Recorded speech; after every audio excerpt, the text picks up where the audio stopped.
watch parts 4 may understand how pre-colonial kingdoms formulated for trade can also formulate social constructs, and these social constructs can end up being presented to the outside world as an ethnicity. In the 16th century, there would have been populations coming down from the Uele regions in the northeast within DR Congo, all the way down to Maniema, Kivu and Katanga regions. These populations were likely speaking what I would respectively describe as Binzi languages, and they would have been incredibly skilled in the science of metallurgy for the purposes of farming and tools. Some of these populations who arrived in Katanga would have encountered a people there speaking a language which we know today as Kiluba. Around the 16th century, one of the leaders of the Binzi speaking people who arrived in Katanga developed a kingdom in Katanga with Kiluba speaking peoples. This kingdom is known today as the Luba kingdom. The leader of the Binzi speaking people was attributed as the founder of this kingdom, and his name was Nkongolo Mwamba. From the 16th to 17th century, this kingdom would have also been expanding its rule and territory by conquering their surrounding neighbours, even of their own kind. There would have also been disputes among rulership within the Luba kingdom, which led to different Kiluba and Binzi speakers leaving the kingdom to establish their own states or chiefdoms outside of the Luba homeland. Focusing on the Binzi speakers, by the end of the 18th century, the Binzi speakers ventured into southeast Kasai in the area we know today as Lomami district, up to the centre of Kasai and across to Maniema, where they conquered some Bakete and Konda speaking people in the process. It is important to note the majority settled in southeast Kasai, now known as the Lomami district, where they set up their own major states. During the course of the 19th century, Binzi and Konda speaking populations on the east side of Maniema were subjected to raids from the Sultan Swahili Arabs who invaded the region from East Africa on behalf of their Omani Empire. Some of the raided subjects would become Arabized up to the mid-19th century and would have understood both Konda, Binzi and Swahili. One of the subjects from this newly Arabized populace was known as Kasongolushi, who set up trade with Sultan Swahili Arab merchants connected to the Angolan traders on the western coasts.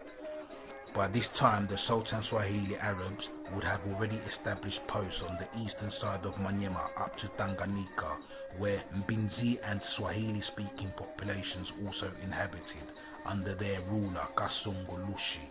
The Sultan Swahili Arabs referred to the eastern regions as Utotera and called the people Batetela, which referred to Mbinzi and some Konda-speaking populations they enslaved. From the region known as Utotera, the then known Batetela would go on to raid their own Mbinzi speakers who settled in southeastern Kasai. Following this raid, a settlement would follow, leading to conflicts which went on for years, which led to the Arabized Swahili and Binzi speakers being defeated by the non-Arabized Binzi speakers, and the Arabized Binzi speakers fled to the western side of Kasai and mixed with the Bakete and Shiluba speaking populations they encountered. Around this same time, populations from the Lunda kingdom moved into southeast Kasai, and some mixed with the Binzi speakers who remained in the Lomami district in southeastern Kasai. As a result of this mixing, another language developed which I will respectively describe as Yembe. Approaching the mid-late 19th century, invading Europeans would plan to officially take over the landmass we know today as DR Congo, leading into a war against the invading Arabs.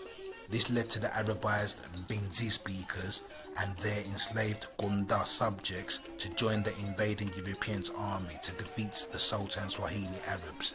Some Yembe, Kiluba and Shiluba speakers would also join the European army to fight against the Arabs. The Europeans referred to this army force as Batetela, under the assumption they are referring to the Arabized Binzi and Konda speakers, who the Arabs called Batetela. During and after the war against the Arabs in the 19th century, Europeans began to heavily data manage populations and languages of Kasai. They realized Mbinzi language in the west region of Kasai was near enough the same as Yembe language in the southeast of Kasai, up to Manyema. The Europeans went on to further conclude anywhere from 50 to 80% of terms found amongst Mbinzi and Yembe languages had come from the Kiluba, which we know today as the Luba Empire. These languages would have been accompanied by cultural similarities amongst many of the scattered Mbinzi, Yembe and Kiluba speakers, causing the Europeans to refer to all of them as Baluba people. In the 19th century, many of the Kasai populations revolted against the invading Europeans after defeating the Arabs.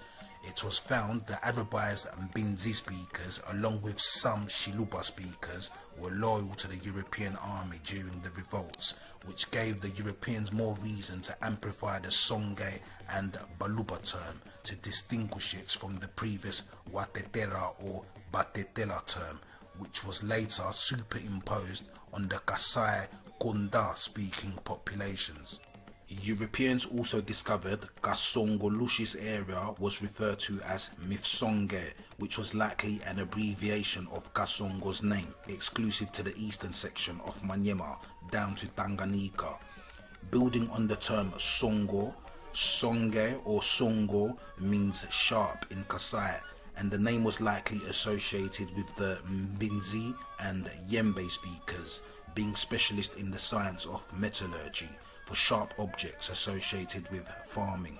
Songo was also synonymous with the Mbinzi speakers who filed their teeth to look sharp, which also made the name Songo synonymous with savage cannibals due to rumours of brutality. A 19th century southern Kasai phrase developed, which was Bayembe Bakusaya Bantu, which means butchers of men. This phrase perhaps added to the Songye stereotype. Kasongolushi's subjects, whether speaking Konda or Mbinzi, were also being referred to as Wasongo or Basonge by the Sultan Swahili Arabs, who also called them Batetela. The Europeans continued to play a role in projecting the Songye term on every scattered Yembe and Mbinzi speaker, until it was common to refer to the Mbinzi and Yembe speakers as BaSongye, irrespective if some had mixed with Bakete, Konda, Shiluba or Kiluba speaking populations. As the term Songye became more firm in the 20th century, the term Baluba began to disappear from the Songye, along with the term Batetela, which changed to the Batetela shortly before it's disappeared, which leads me to remind you that when the term Batetela reappeared, it was superimposed on all the Konda speaking populations from Manyema up to Kasai. Stay tuned for part 6 where we go into Tetela country.